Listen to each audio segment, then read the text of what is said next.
Hi, today let's continue discussing archetypes.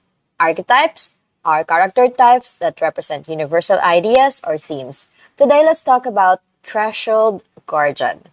So this is an archetype, a character, or an obstacle that tests the hero's resolve and marks the transition into a new stage of the journey. Remember that a hero is undergoing a process, right?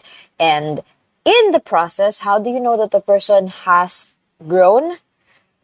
If that person manifests resilience, hard work, sheer force of will.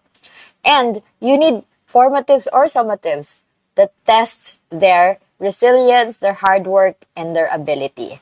So a threshold guardian usually acts in that manner. So for example, Cerberus in Greek mythology guards the entrance to the underworld.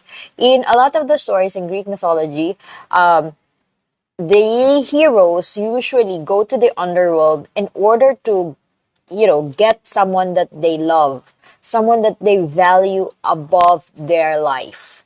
However, right, how would we know that this person that is going to the underworld to get the most valuable person or the most valuable thing is worthy?